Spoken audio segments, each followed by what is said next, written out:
First thing my new boss said when she walked into the all-hands meeting was that our department had been running on legacy thinking for too long. I'd been with Meridian Health Systems for 19 years. I knew every compliance framework we operated under, every federal audit cycle, every HIPAA boundary we'd mapped and remapped after 3 separate acquisitions. When she said legacy thinking, she was looking directly at me. Her name was Diane. No, wait. Her name was Nadine. No, Dean Forsyth.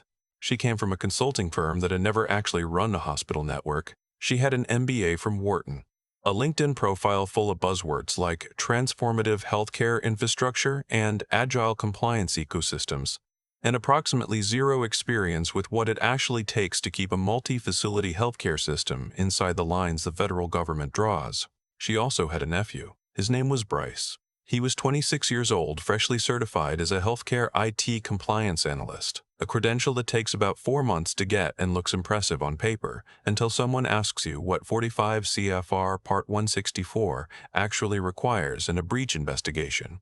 I knew what it required. I'd been the one building our breach response protocols since before Bryce was in high school. I want to be precise about what I was, because it matters to everything that happened later.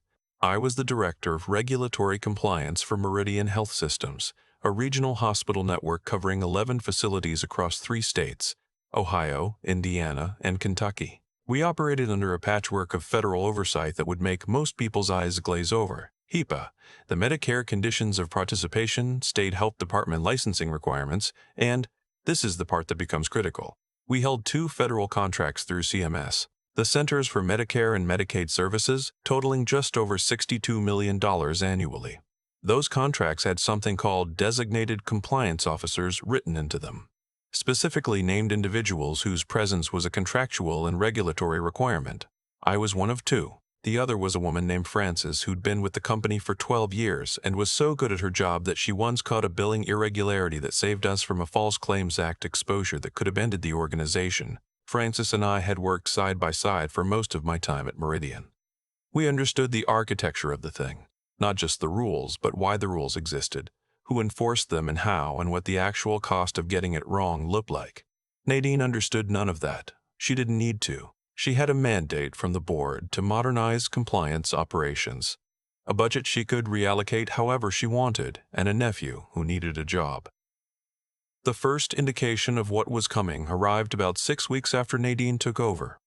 She asked me to brief her on our CMS contract requirements. I spent 90 minutes walking her through the structure, the 2 designated compliance officers, the reporting timelines, the audit cycles, what happens during a redesignation event if a named officer leaves the organization. I was thorough. I even printed her a summary document. She thanked me, said she found it very informative, and then asked me to start transitioning my responsibilities to Bryce as a developmental opportunity. I looked at her for a moment. Nadine, I said, the CMS contract names me specifically. A personnel change in a designated compliance officer position requires advance notification to CMS and a formal approval process. That process typically takes 6 to 8 months and requires the incoming officer to demonstrate equivalent qualifications. She nodded like I'd said something interesting but not particularly relevant. We'll handle the paperwork, she said. I went back to my office and sat there for a while. I want to explain something about my mental state at that point, because I think it's important for understanding every decision I made afterward. I wasn't angry, not exactly. I was something closer to calm in the way you get calm when you can see clearly what's coming and you've already started calculating. 19 years. I had 19 years of institutional memory in that building. I knew where every compliance skeleton was buried and who'd put it there. I knew which of our facilities had aging documentation that hadn't been updated to reflect the 2022 HIPAA amendments. I knew which of our CMS audit responses had answers that were technically accurate but would look different under a microscope. I knew all of it because it was my job to know all of it and to keep us safe. Nadine was about to hand that knowledge base over to a 26-year-old whose primary qualification was being her nephew. I didn't say anything else that day. I just started keeping very detailed records. Over the next 3 months, I documented everything. Not because I was planning some elaborate revenge. Honestly, at that point, I was just doing what any compliance professional does when they sense institutional risk. You create a paper trail. You protect yourself. You note who said what and when and what the potential regulatory consequences were. It's reflex. It's 19 years of training. Bryce, for his part, was not a bad kid. He was earnest. He asked decent questions. But there's a difference between asking good questions and knowing what questions you don't know to ask. And in compliance work, the second category is where all the real danger lives. Twice in those 3 months, I watched him prepare documentation that was, technically speaking, incomplete in ways that would have triggered flags in an audit. I corrected both of them quietly, without making it a thing. I told myself I was protecting the organization. I was also, if I'm being honest, building a record of his limitations. The formal notification came in October. Nadine called me into her office, HR director present, and told me that effective December 1st, my position was being restructured. They were creating a new role, Senior Compliance Advisor, a lateral move at the same salary but no direct reports and no regulatory authority. Bryce would assume the director title and the Designated Compliance Officer designation, pending the completion of transition formalities. I asked her what she meant by transition formalities. She gestured vaguely and said HR was coordinating with CMS. I asked her if she had spoken directly with our CMS contracting officer. She said she had people handling it. I looked at the HR director, whose name was Vic, and who had the expression of a man who knew something was wrong but had decided it wasn't his problem. I thanked them both for letting me know and went back to my desk. That afternoon, I called Norman. Norman Schiff had been our outside regulatory counsel for 11 years. He was 63 years old, had spent 20 years at HHS before going into private practice, and had the particular quality of men who have seen every version of institutional catastrophe. He was always very quiet right before he said something important. I told him everything. The meeting, the restructuring, Nadine's plan for Bryce, and her confidence that HR was coordinating with CMS. There was a pause on the line. They haven't filed a designation change request, Norman said. It wasn't a question. I have no evidence they have. Do you know if anyone has contacted your CMS contracting officer at all? Her name is Ms. Patricia Huang. I've worked with her for 7 years. I have not spoken with her about this, and I haven't seen any documentation indicating anyone else has. Another pause. You understand what happens if they attempt to present Bryce as the designated compliance officer without completing a redesignation, Norman said. Walk me through it. The CMS contracts contain a material compliance clause. A change in designated compliance personnel without prior agency approval isn't just a paperwork issue, it's a material breach. The agency has the right to initiate a contract review, suspend disbursements pending investigation, and, in a worst-case scenario, refer the matter for potential False Claims Act liability if the organization continues to submit claims while in breach of a compliance designation requirement. I wrote all of that down. Norman, I said, if I resign, and I am no longer employed by Meridian as of December 1st, does Meridian have a functioning designated compliance officer, as defined by the contract? The pause this time was longer. Not if the redesignation hasn't been approved, he said. That's what I thought. I submitted my resignation the following Monday, effective November 30th, one day before Nadine's restructuring was supposed to take effect. I cited personal reasons. I was professional, thorough, and completely without drama about it. I walked Bryce through every open file I was managing. I documented every pending item. I left nothing undone that could be called negligence on my part. On my last day, I did one other thing. I sent a certified letter to Miss Patricia Huang at CMS. The letter was brief. I informed her in my capacity as a currently designated compliance officer that I would be departing the organization as of November 30th, and that, to my knowledge, the required designation change process had not been completed. I provided documentation of my attempts to raise this issue internally. I noted that this letter constituted my formal notification obligation under the contract terms, and I wished her well in working with Meridian on any required remediation. I CC'd Norman. I drove home that evening and took my dog for a long walk. It was cold early November in Columbus, and the leaves were mostly down. I wasn't happy exactly. 19 years is a long time, but I felt something close to settled. What happened next took about 6 weeks. CMS received my letter and, as Norman had explained was standard procedure, initiated a compliance review. They sent Meridian a formal notice requesting documentation of the designation change process and confirmation that currently named compliance officers met the contractual requirements. Nadine's team sent back documents showing Bryce as the designated officer. The problem was the timeline. Bryce had been formally titled as Director of Regulatory Compliance as of December 1st, the designation change request. If it had been submitted at all, and it turned out it had been submitted hastily after I left, had not been approved. There is no provisional or retroactive approval for this kind of designation change under a CMS contract. Either the process was completed before the change, or it wasn't. It wasn't. CMS suspended disbursements pending review. When I say disbursements, I mean Medicare and Medicaid reimbursements to an 11-facility hospital network. Meridian billed approximately $18 million a month to CMS programs across their facilities. The suspension didn't last indefinitely, these things rarely do, but it lasted long enough that Meridian's CFO later described it publicly as a significant cash flow disruption. I read that in a regional healthcare trade publication about 4 months after I left. The same article mentioned that the company had retained outside counsel and was cooperating fully with the review. It mentioned that leadership changes were ongoing. It did not mention Nadine by name, but it did mention that the Director of Regulatory Compliance role had been restaffed with an experienced hire. Bryce, as best I can tell, is no longer with the company. I want to be precise about something. I didn't call a reporter. I didn't contact a competitor. I didn't orchestrate anything or time anything for maximum damage. I sent a letter that I was professionally and contractually obligated to send, because I was a compliance officer and proper notification was literally my job. The rest of it was just the system working the way it was designed to work.